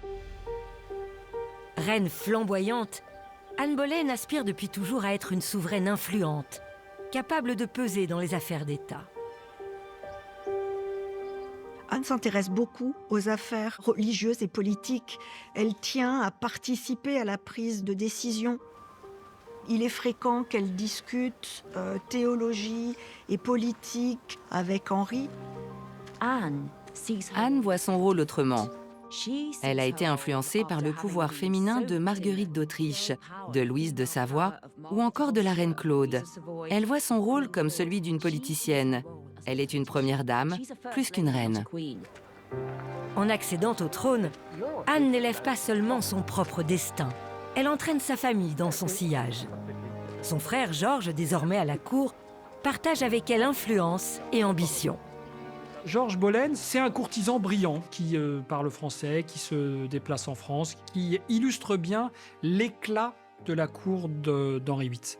C'est un homme sur lequel elle peut compter parce qu'il existe une très profonde tendresse qui la relie à lui. Une véritable complicité qui durera d'ailleurs jusqu'à leur mort. En Georges, elle trouve un confident. Autrefois séduit par l'intelligence et la fougue d'Anne, Henri VIII change rapidement de priorité une fois qu'elle devient reine. Très vite, son obsession tenace refait surface, obtenir un héritier mâle et assurer la succession dynastique. Anne tombe enceinte rapidement et l'euphorie de la grossesse envahit la cour. Mais l'espoir laisse bientôt place à la déception. Été 1533, palais de Greenwich. La reine Anne Boleyn vient de mettre au monde son premier enfant. Très tôt, Anne va tomber enceinte. Et le roi est fou de bonheur. Elle est extraordinairement heureuse de son côté aussi. Le 7 septembre 1533, elle donne naissance à une enfant en parfaite santé, la petite Élisabeth. C'est pas n'importe qui naît, c'est la petite Élisabeth, qui sera plus tard Élisabeth Ier d'Angleterre.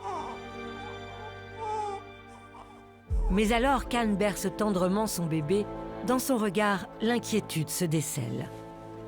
Anne est partagée entre sa joie d'être mère, mais elle est en même temps très inquiète en tant que reine, puisque Henri VIII l'a choisie, entre autres à cause de cette nécessité dynastique. Et la naissance d'une fille, pour elle, est un échec. C'est un entre-deux, c'est le bonheur de la maman et c'est la douleur de la reine. Et c'est en quelque sorte ce conflit qui se livre en elle et dont elle a beaucoup de mal à s'extraire. Alors, elle va aimer pour deux cet enfant. Et c'est vrai que c'est une très bonne maman et tout le monde le remarque. Après la naissance d'Élisabeth, les mois s'écoulent et Henri s'accroche encore à l'espoir d'un héritier mâle.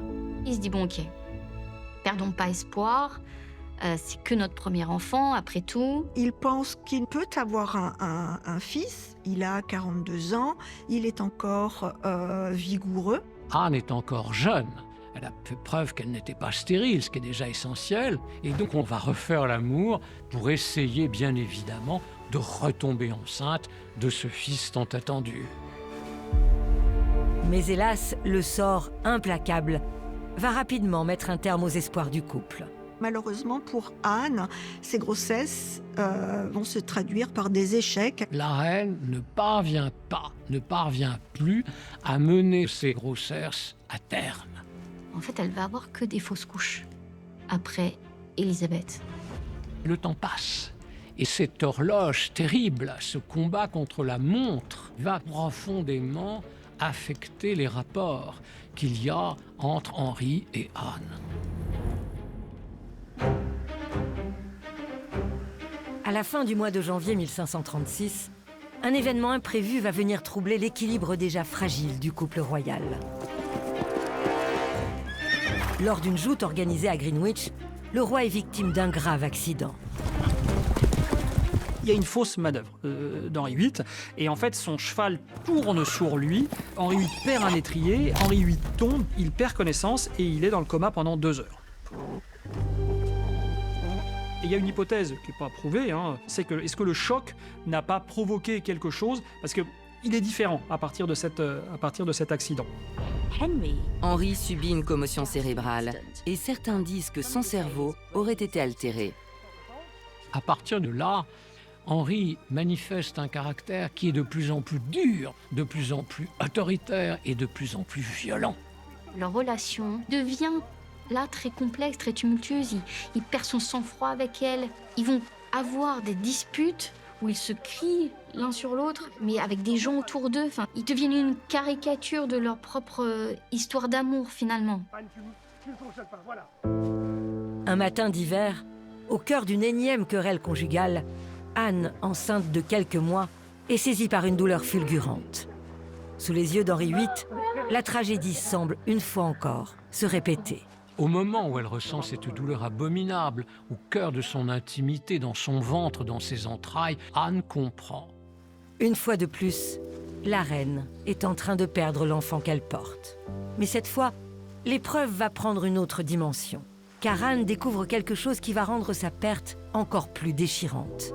C'est une fausse couche qui est terrible. Elle est à peu près à 4 mois de grossesse.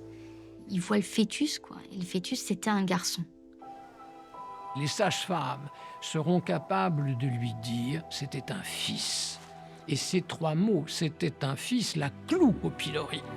Et là où elle attendrait du réconfort d'Henri, elle n'a que mépris, que dédain, qu'insulte.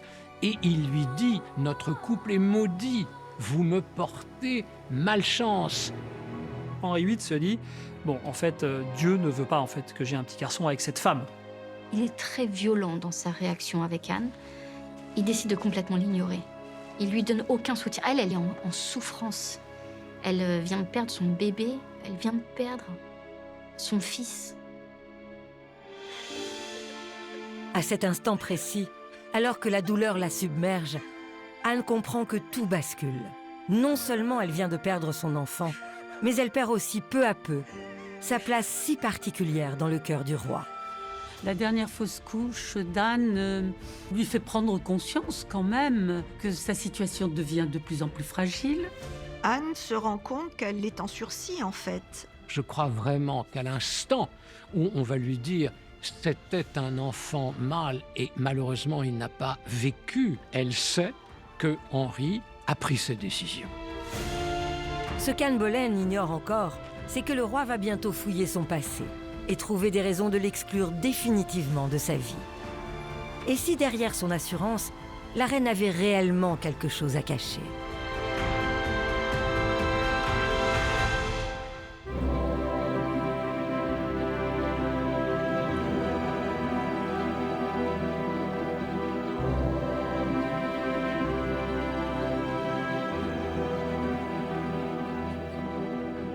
Je me dirige maintenant dans l'une des pièces les plus précieuses du château de Hever, la salle des livres d'heures. Elle accueille aujourd'hui 2 trésors, les livres de prière personnels d'Anne Boleyn. Bonjour Kate. Bonjour. Avant de parler de ces ouvrages, peut-être on peut rappeler l'usage de ces livres d'heures. Oui, leur nom vient du fait qu'ils étaient conçus pour être lus à des heures précises de la journée. Ils contiennent des prières et des psaumes. Nous sommes là devant les livres ayant appartenu à Anne Boleyn. Qu'est-ce que vous pouvez nous dire sur ces ouvrages? Ces 2 ouvrages sont d'une rareté incroyable. Ce sont de précieux témoins de la vie d'Anne Boleyn, et nous avons beaucoup de chance de les conserver ici. Le plus ancien est un manuscrit réalisé à Bruges, entre 1425 et 1450. Mais ce qui demeure mystérieux, c'est la manière dont il est parvenu entre les mains d'Anne. Je pense qu'il a été transmis au sein de sa famille. À l'époque, il est courant que ces objets luxueux et coûteux se transmettent de génération en génération. Mais nous n'en avons pas la certitude absolue. Et ce livre a une mention manuscrite d'Anne Boleyn, n'est-ce pas? Oui, l'inscription d'Anne se trouve ici en bas, et elle dit « Le temps viendra », et elle signe « Je, Anne Boleyn ». Elle y a même dessiné un petit instrument, un astrolabe, pour symboliser le passage du temps. Il est extrêmement rare qu'un livre conserve encore aujourd'hui des inscriptions autographes d'Anne. Le 2e livre, plus récent, a aussi une inscription? Oui, on peut y lire « Souviens-toi de moi quand tu pries, que l'espérance me soutienne chaque jour, Anne Boleyn ». Beaucoup ont pensé qu'elle avait écrit ces mots au moment de son exécution. Mais je pense qu'elle les a rédigés ici, à Hever, à l'été 1528, lorsqu'elle était malade de la sueur, une épidémie de fièvre foudroyante, et donc confrontée à la peur de mourir. Ce livre est un vrai trésor. C'est un ouvrage imprimé, mais ses illustrations ont été peintes à la main. Ce que vous voyez ici, ce sont de véritables enluminures, réalisées avec un soin extrême. Il est également imprimé sur parchemin, et non sur papier, ce qui le rend encore plus précieux. Vos recherches récentes ont montré que ce livre d'heures raconte bien plus que l'histoire d'Anne Boleyn toute seule. Absolument. Ils évoquent sa vie, mais aussi sa mémoire et son héritage. J'ai découvert des inscriptions cachées dans ce livre, visibles uniquement à la lumière ultraviolette. Des noms apparaissent écrits après la mort d'Anne par ceux qui ont gardé ce livre en sécurité.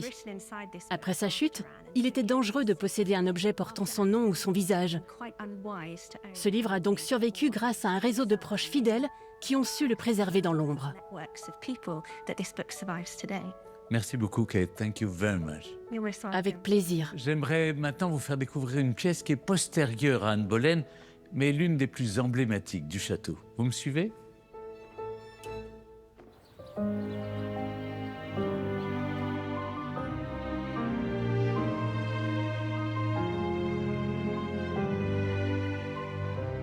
Je me trouve à présent dans la grande galerie. Elle s'étend sur toute la longueur de Hever Castle et n'existait pas du temps d'Anne. Elle est aménagée après sa mort en 1540 par Anne de Clèves, la 4e épouse d'Henri VIII. À l'époque Tudor, les longues galeries sont très en vogue. On y marche, quand le temps ne permet pas de sortir dehors, on y expose des portraits et on y joue. Les lambris datent du XVIe siècle, mais le spectaculaire plafond en stuc est un ajout de la famille Astor. Tout au long de cette galerie, les figures de la dynastie Tudor nous observent, à commencer par Henri VII, Élisabeth d'York, puis leurs successeurs, Henri VIII, Catherine d'Aragon et bien sûr, ici, Anne Boleyn. Son portrait, daté d'environ 1580, est l'un des plus anciens conservés. Et regardez, elle y porte son fameux collier à la lettre B. Mais qu'est-il arrivé à ce bijou ? Certains pensent qu'il a été transmis à sa fille Élisabeth Ier et d'autres qu'il a tout simplement disparu. Le mystère reste entier. Au printemps 1536, Anne subit de plein fouet l'ingratitude et même la cruauté, osons le dire, du roi Henri VIII, qui lui reproche sa dernière fausse couche. Sans état d'âme, le souverain se détourne d'elle et jette son dévolu sur une toute nouvelle dame d'honneur dont la discrétion et la timidité lui font oublier l'aplomb et la force de caractère de son épouse. Anne connaît bien le roi, ses travers comme ses faiblesses, et elle sent bien que cette idylle naissante marque le début de sa descente aux enfers. Mais ce qu'elle ignore encore, c'est qu'Henri VIII va tout faire, tout oser pour arriver à ses fins. Par une matinée ensoleillée dans les jardins de Hampton Court, la reine Anne Boleyn marche aux côtés de l'une de ses dames d'honneur. Alors que cette dernière la complimente sur sa tenue, les deux femmes sont rejointes par Jane Seymour, une autre dame de compagnie de la reine. En la saluant, le regard de la souveraine s'attarde sur un pendentif qu'elle ne l'a jamais vu porter.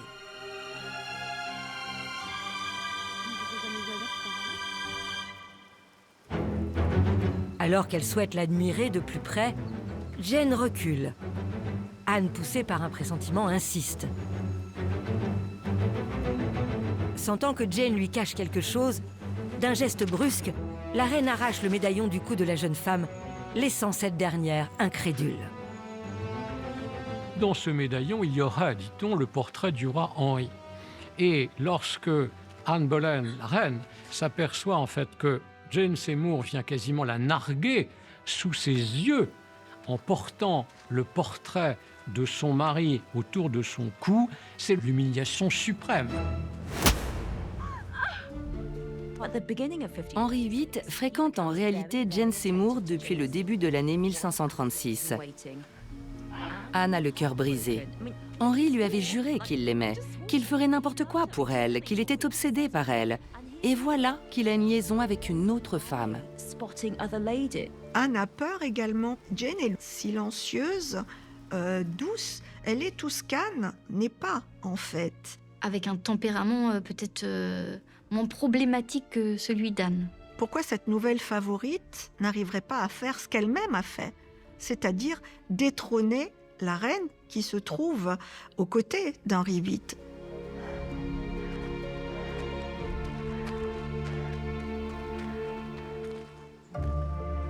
Son frère George a beau tenter d'apaiser ses angoisses, Anne sent que la machine est lancée. Doucement, Jane Seymour gagne du terrain et dans le cœur du roi, elle a probablement déjà pris sa place. Fragilisée, Anne sait aussi que ses soutiens à la cour, comme dans le royaume, se sont peu à peu évaporés. Anne s'est fait beaucoup d'ennemis par son caractère très impérieux, aussi certainement par sa beauté, par l'ascension qu'a connue sa famille. Et n'oublions pas non plus que c'est à cause d'elle que le roi s'est détaché définitivement du reste de la chrétienté, du catholicisme, et qu'il a rompu avec le pape. Donc, Anne est chargée de toutes les tares, de tous les défauts. Au début de l'année 1536, Henri VIII, déterminé à mettre un terme à son mariage, décide d'accélérer les choses. Et comme un sinistre écho au passé, l'histoire se répète. Henri a pris cette décision. Alors à qui s'adresser? Il y a un homme qui a pris plus que du galon et qui est devenu l'homme incontournable de la cour des Tudors, et cet homme porte un nom, Thomas Cromwell. Henri VIII va dire à Cromwell, trouve une solution. On sait qu'Anne Boleyn refuserait de toute façon d'annuler son mariage à Henri VIII. Ça voudrait dire que sa fille est une bâtarde. Et ça, c'est hors de question pour Anne Boleyn. Thomas Cromwell est l'homme de la situation. Il a, je dirais, la volonté manifeste de plaire à son roi. Et il lui dit « Je casserai, sire, le mariage ». Dans l'ombre, le conseiller du roi démarre alors une enquête. Il entreprend notamment de découvrir si Anne, dont le charme à la cour est notoire, a des liaisons avec des hommes de sa maison. L'adultère, c'est le péché capital.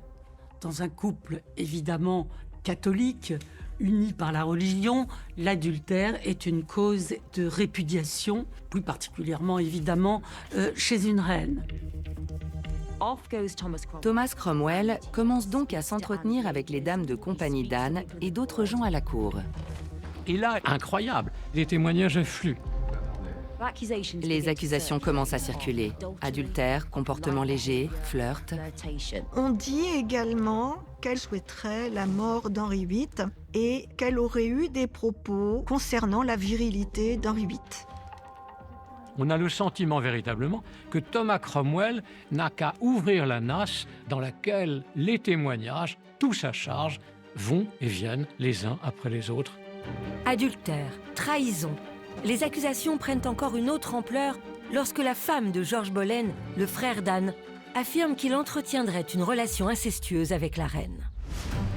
Mais aussi choquants soient les témoignages, pour le moment il ne s'agit que de rumeurs.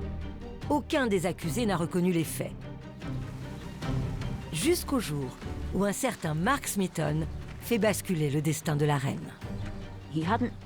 Alors qu'il avait toujours nié jusque-là, Mark Smeaton avoue finalement avoir eu une relation sexuelle avec la reine. Et il ajoute « Oui, oui, tous les accusés l'ont fait aussi. Cromwell a la preuve qu'il attendait. »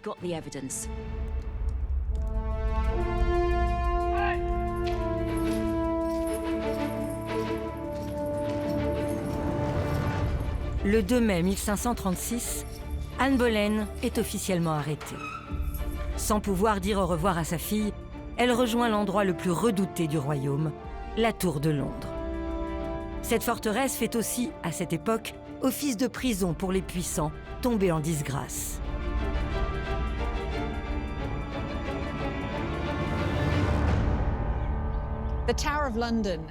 À l'époque des Tudors, la Tour de Londres jouit déjà d'une sinistre réputation. Celle d'un lieu où l'on enferme les prisonniers d'État et où beaucoup trouvent la mort. En tant que reine d'Angleterre, Anne Boleyn ne pouvait être retenue ailleurs.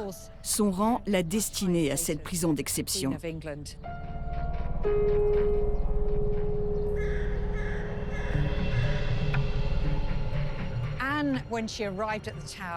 À son arrivée ici, Anne emprunte cette porte derrière moi, appelée à l'époque la porte de la cour.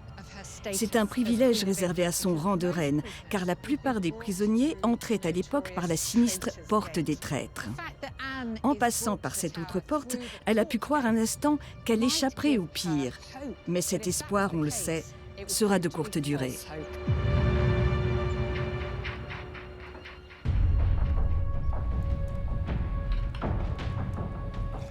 Emprisonnée à la Tour de Londres, Anne entame une longue attente. Seule dans cette forteresse millénaire, elle sait que chaque heure qui passe la rapproche d'un procès dont dépend sa vie. Quand elle est à la Tour de Londres, je pense que c'est tout son monde qui s'est effondré. Et je pense qu'il y a toujours de l'espoir.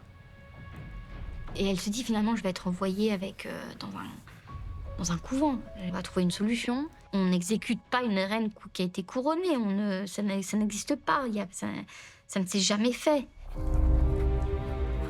Dans un dernier sursaut d'espoir, elle adresse une lettre au roi, le suppliant de croire en son innocence.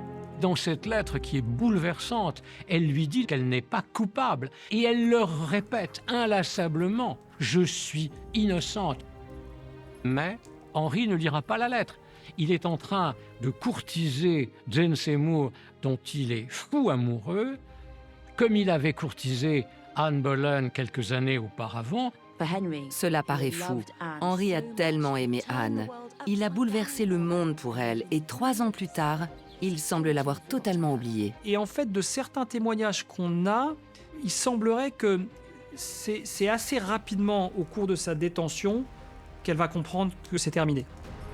Les conditions de détention, le refus de pouvoir se justifier, voilà. Sans doute qu'elle comprend à ce moment-là que la machine est en marche et qu'elle ne sait pas quand, mais que ça va se terminer.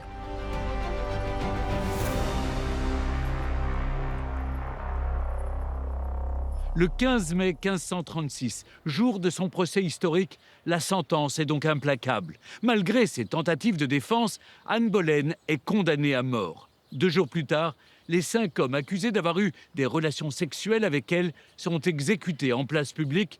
Son frère George fait lui aussi partie des victimes. Après 4 jours d'attente dans sa cellule, Anne est conduite vers l'échafaud.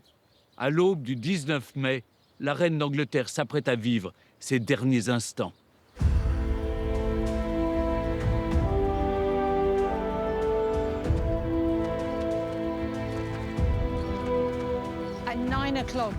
Le 19 mai 1536, à 9h du matin, Anne est conduite hors de ses appartements pour parcourir les quelques mètres qui la séparent de Tower Green, situé derrière moi, qui est le lieu des exécutions.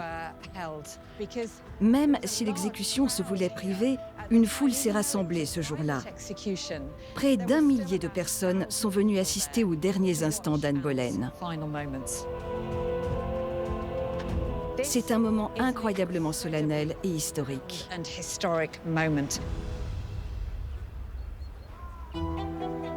On a fait venir de France un bourreau, puisque Henri VIII lui a épargné le bûcher, qui est évidemment la mort la plus épouvantable, et il lui a accordé d'être décapité, non pas à la hache, comme c'était l'usage en Angleterre, mais à l'épée.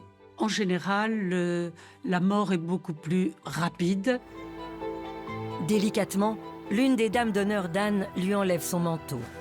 Sa coiffe et ses bijoux sont ensuite retirés. Ultime dépouillement avant l'inéluctable. Comme tout au long de son arrestation, de son procès et de son emprisonnement, Anne reste calme, posée et digne. Elle adresse un dernier discours à la foule qui l'observe. On aurait pu croire qu'elle allait déverser toute sa colère contre Henri VIII, mais pas du tout.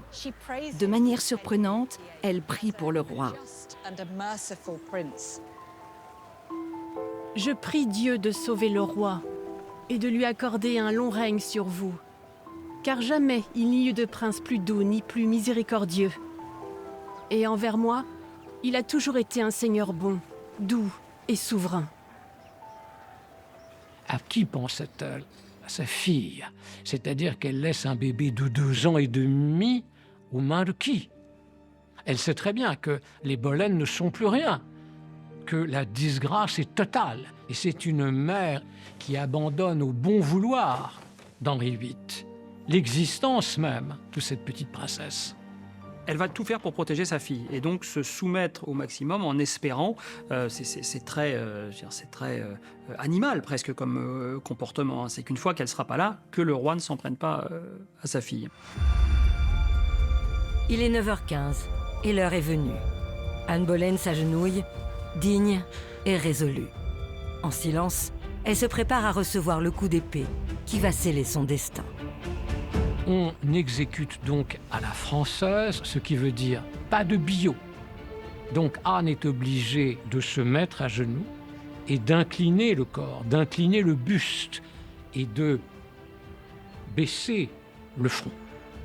Et à ce moment-là, pris de pitié certainement pour cette jeune femme qu'il va exécuter, le bourreau aurait dit « Où est mon épée ?» Et là, Anne aurait tourné le visage vers la voix du bourreau qui, d'un seul coup de son épée, va lui trancher la tête.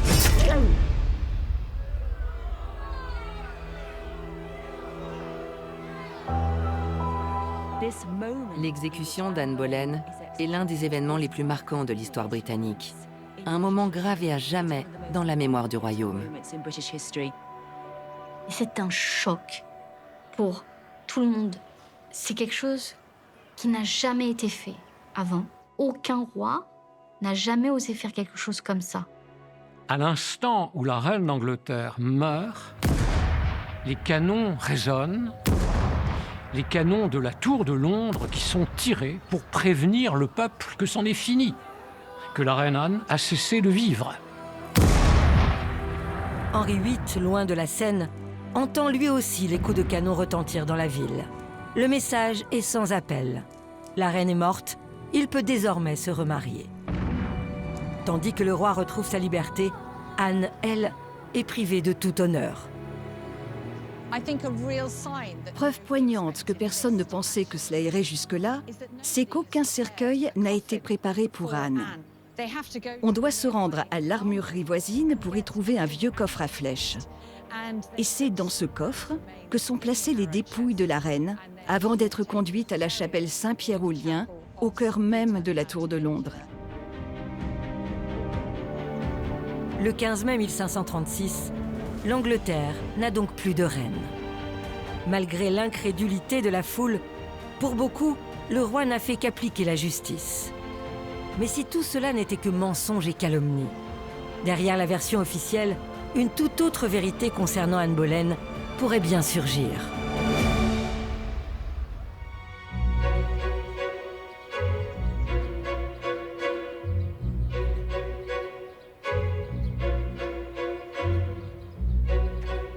S'il est bien un domaine où les Anglais sont les maîtres, c'est bien celui des jardins. Et je ne résiste pas à vous faire découvrir ceux de Hever Castle qui s'étendent sur plus de 50 hectares.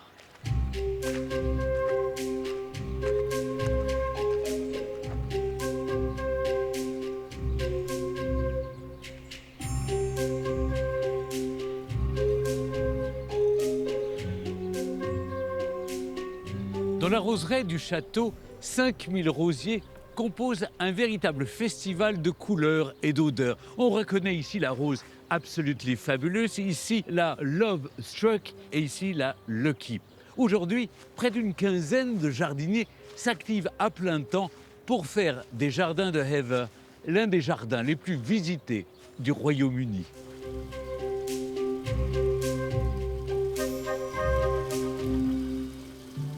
À l'époque d'Anne Boleyn, la propriété familiale est modeste. Des douves, des vergers et quelques plates-bandes d'herbes médicinales typiques des maisons nobles de l'époque. Mais au début du XXe siècle, Astor, alors propriétaire, transforme ces terres en un véritable décor de rêve. Passionné d'histoire et d'art italien, il souhaite ici recréer la beauté des villas de la Renaissance. Il confie alors le chantier à deux paysagistes, Joseph Chill et son fils.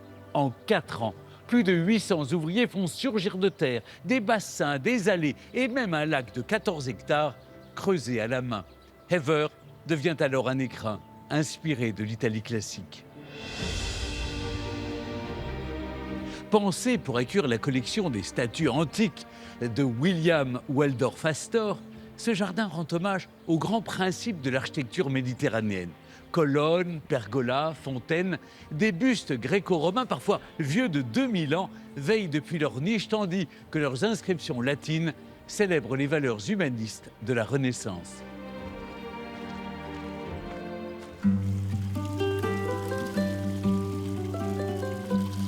Difficile de quitter ces jardins sans s'aventurer dans celui qui, à l'écart des allées monumentales et collé aux douves du château, évoque notre héroïne. Voici le jardin des Tudors, avec ses herbes médicinales, ses buis taillés et ses essences traditionnelles. Un environnement simple et structuré, comme celui qu'Anne a pu contempler enfant, ici à Hever Castle. En ce mois de mai 1536, une question demeure. Anne Boleyn est-elle morte parce qu'elle était coupable ou parce que son destin dérangeait? Aujourd'hui encore, les historiens s'interrogent sur la mécanique implacable qui a conduit la reine d'Angleterre sur l'échafaud. Et si cette affaire, au fond, n'avait été qu'un habile coup monté, orchestré dans l'ombre? Et comme toujours, la question se pose, à qui profite le crime?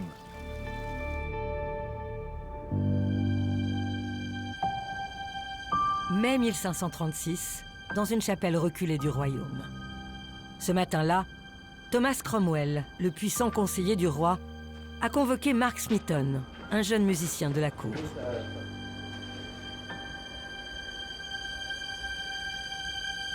À peine arrivé, le jeune homme comprend qu'il est tombé dans un piège. Deux hommes se jettent brutalement sur lui, l'assoient de force et lui passent une corde autour du cou. Interrogé sur une éventuelle liaison avec la reine, le jeune homme nie, supplie, jure son innocence. Mais la corde se resserre et rapidement, le souffle vient à manquer. Le malheureux est torturé à mort, il hurle de douleur. C'est abominable ce qu'on est capable de lui faire. Mark Smeaton, contrairement aux autres accusés, est un homme du peuple, un homme de condition modeste, et donc il peut être torturé. On ne peut pas torturer les nobles, ils sont protégés de ça.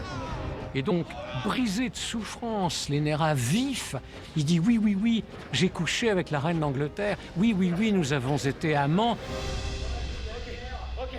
Cromwell est ravi, on a la preuve, l'affaire est entendue, Anne Boleyn mérite la mort. Ces aveux forcés et ce face-à-face à huis clos marquent le véritable déclenchement de l'affaire Anne Boleyn. C'est ici, à l'abri des regards, que le destin de la reine bascule. Des siècles plus tard, les historiens ont repris le fil de l'affaire et mis en lumière ces nombreuses zones d'ombre. Pour en comprendre tous les rouages, il faut revenir en arrière et suivre la trace de celui qui orchestre l'accusation, Thomas Cromwell. Un homme aux ordres du roi, certes, mais aussi l'ennemi silencieux d'Anne depuis plusieurs mois déjà.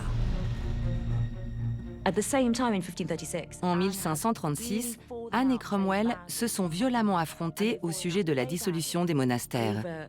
Après la rupture avec Rome, sur l'idée de Cromwell, Henri VIII décide de dissoudre les monastères du pays, qui sont des foyers de résistance catholique, et de récupérer l'argent des moines. Anne s'y oppose fermement. Elle estime que l'argent des monastères devrait être utilisé à des fins caritatives. Cela devient une querelle acerbe entre Anne et Cromwell. Thomas Cromwell, incontestablement, veut faire tomber Anne. Elle est devenue son ennemie. Donc ça devient autant une affaire, je dirais, dynastique et d'État qu'une affaire personnelle entre elle et lui. Donc il va tout faire pour récolter le plus de témoignages possible.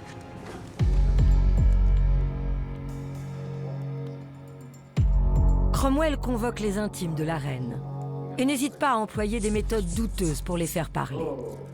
Menaces, manipulations, pots de vin. Il arrache les informations dont il a besoin pour faire tomber la reine. J'ai vu ceci, j'ai entendu cela, j'ai bien vu que la reine parlait à tel noble, j'ai bien vu que c'était plus que du flirt, tout pli devant Thomas Cromwell, parce que Thomas Cromwell, c'est le spectre de la mort, et que pour sauver leur peau, ces femmes et ces hommes sont capables de dire exclusivement ce que Cromwell attend d'eux. Peu à peu, les accusations prennent forme. Mais en y regardant de plus près, les incohérences sont nombreuses. La plupart des témoignages seront tout à fait sujets à caution, en particulier en ce qui concerne les adultères. Certains racontent qu'elle a couché avec Norris alors qu'il n'est même pas à la cour à ce moment-là, les dates ne correspondent pas. Eric Ives, qui a fait vraiment la grande biographie de référence sur Anne Boleyn, montre bien toutes les incohérences de l'accusation. Effectivement, des incohérences de temporalité sur Anne Boleyn qui était censée commettre un crime alors qu'elle était en train d'accoucher, alors qu'elle était au milieu de la cour avec 15 témoins. Tout ça est vraiment Pour dire les choses vulgairement, ni fait ni à faire. Concernant les autres chefs d'accusation, le doute s'installe, là aussi. L'accusation selon laquelle elle aurait fomenté un espèce de coup d'État contre Henri VIII, ça n'a strictement aucun sens. On raconte qu'Anne aurait conspiré pour tuer le roi en janvier 1536, juste après la mort de Catherine d'Aragon. Dès le lendemain, elle aurait rassemblé plusieurs hommes pour leur dire « Allons-y, tuons Henri VIII, débarrassons-nous de lui pour que je puisse épouser un autre homme. » C'est insensé. En plus, Anne est enceinte à ce moment-là. Elle est reine, Catherine a disparu, elle croit attendre un héritier. Quelle serait la logique, à ce moment-là, de comploter contre la vie du roi? Des témoignages vacillants, livrés par des témoins sous influence. En 1540, Jane Parker, épouse de George Boleyn, reconnaît avoir menti sur son témoignage. Et que dire de Mark Smeaton, le seul à avoir avoué après avoir été brisé sous la torture? On ne peut pas du tout avoir confiance dans l'aveu qui est obtenu sous la torture. On ne peut pas prouver qu'il n'y a pas eu de relation charnelle entre Anne Boleyn et Smeaton. En revanche, ce que je peux dire avec bon sens, c'est que les aveux de Mark Smeaton n'ont strictement aucune valeur. Lorsque le procès d'Anne Boleyn s'ouvre quelques jours plus tard, la justice n'a plus voix au chapitre. Cromwell a veillé à tout et orchestré chaque détail pour garantir une issue sans surprise. Quand on regarde la composition du jury, la plupart détestaient Anne Boleyn. Ce sont des ennemis déclarés de la reine, des proches du roi ou des fidèles de longue date de Catherine d'Aragon. Qui l'a composé? Cromwell. Vous direz noir quand il faut dire noir. Vous direz blanc quand il faut dire blanc. Sinon, c'est la mort. C'est pas compliqué. Donc, qui est le président de ce jury qui n'en est pas un? Le duc de Norfolk. Norfolk déteste sa nièce. Il l'a toujours considérée comme une petite putain, comme une gourgandine, comme une femme méprisante, qui n'était pas tendre avec lui. Donc effectivement, c'est vraiment un procès à charge qui n'a aucun sens. Elle n'a eu ni avocat, ni témoin. Elle a été seule à prendre la parole et à se défendre, donc un procès inique et illégal. Aux archives nationales de Kew, où sont conservés les seuls documents restants du procès d'Anne Boleyn, la lecture attentive des pièces permet de confirmer ce sentiment. Lorsque nous étudions le compte-rendu du procès que j'ai sous les yeux, il est clair qu'il ne s'agit pas ici de rendre justice. L'objectif est de faire condamner la reine pour les faits dont elle est accusée. Vers la fin du document, on voit qu'on a envoyé quelques enquêteurs pour vérifier les rumeurs.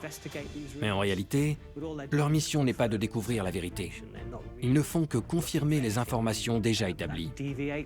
Tout doit rester conforme à la version voulue par le roi. Henri VIII et Thomas Cromwell savent dès le départ ce qu'ils veulent obtenir de cette procédure. La culpabilité d'Anne est déjà actée.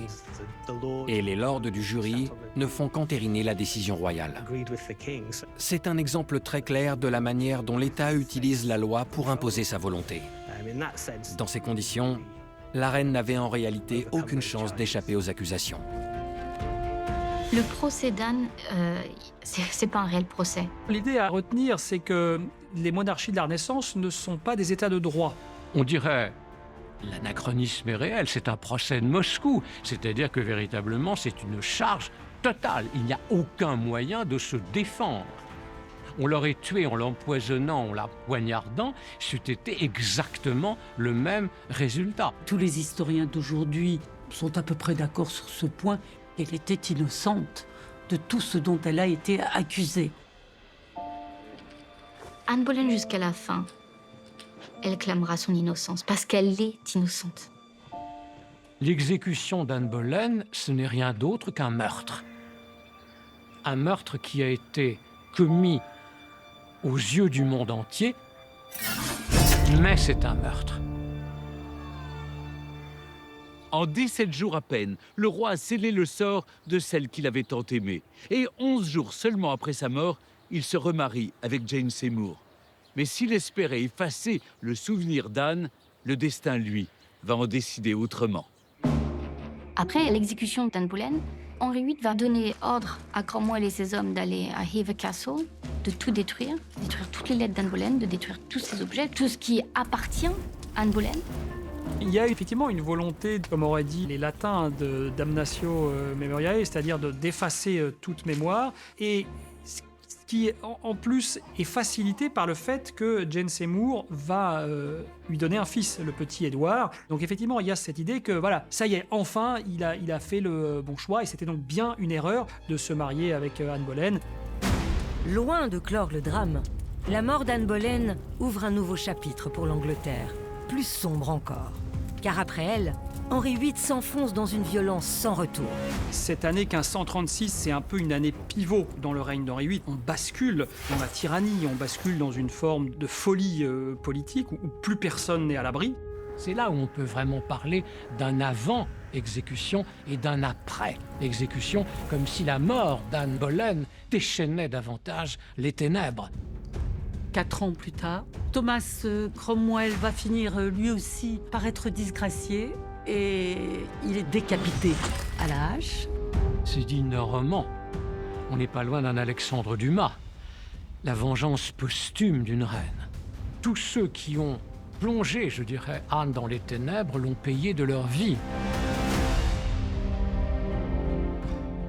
Henri VIII lui-même achève sa vie dans la maladie et la solitude, offrant l'image tragique d'un roi déchu. Mais pour Anne, la plus éclatante des revanches viendra de son sang. À la mort d'Henri en 1547, c'est d'abord son jeune fils Édouard VI qui hérite du trône. Mais son règne est bref, emporté par la maladie. Lui succède Marie Tudor, la fille aînée d'Henri VIII. Mais en 1558, elle disparaît à son tour, sans héritier. Contre toute attente, c'est alors la fille d'Anne Boleyn, Élisabeth, qui accède au trône. Avec elle s'ouvre l'un des plus grands chapitres de l'histoire anglaise qui va durer plus de 45 ans. Suprême justice faite, je dirais, à Anne Boleyn, le règne fastueux de ses filles Élisabeth, qui, pour l'histoire même de l'Angleterre, reste certainement un des règnes les plus fameux, les plus considérables, à tout niveau politique, économique, financier et bien évidemment artistique. Le succès de son règne, c'est la vengeance d'Anne Boleyn. C'est finalement, j'avais pas besoin de te donner un fils. Je t'ai donné une fille qui va être reine et qui va être mieux que toi, Henri VIII. Que le sang d'Anne Boleyn coule dans les veines de la plus grande reine d'Angleterre, quelle terrible leçon post-mortem a-t-on donné là à ce roi?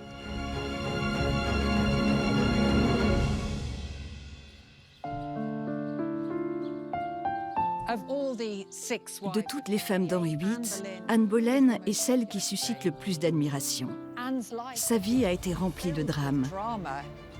Elle est passée du statut de reine d'Angleterre, épouse du roi, à celui de prisonnière. Et malgré cela, jusqu'au bout, Anne a toujours agi avec dignité et courage. Je ne crois pas en sa culpabilité. Je crois que son seul crime a été de ne pas avoir donné de fils au roi. Son destin est particulièrement cruel, et je pense que c'est pour ça que son histoire résonne encore si fort aujourd'hui.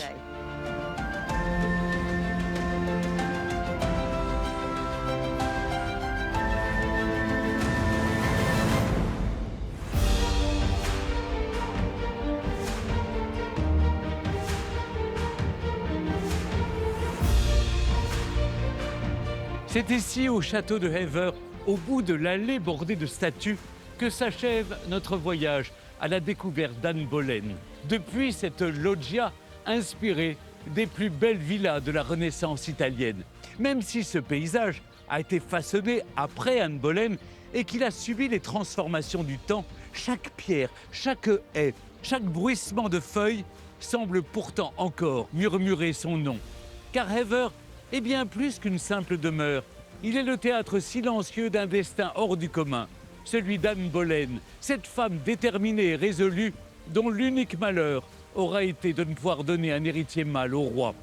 Je vous remercie pour votre fidélité et je vous donne rendez-vous très bientôt sur France 3 pour un nouveau numéro de Secrets d'Histoire.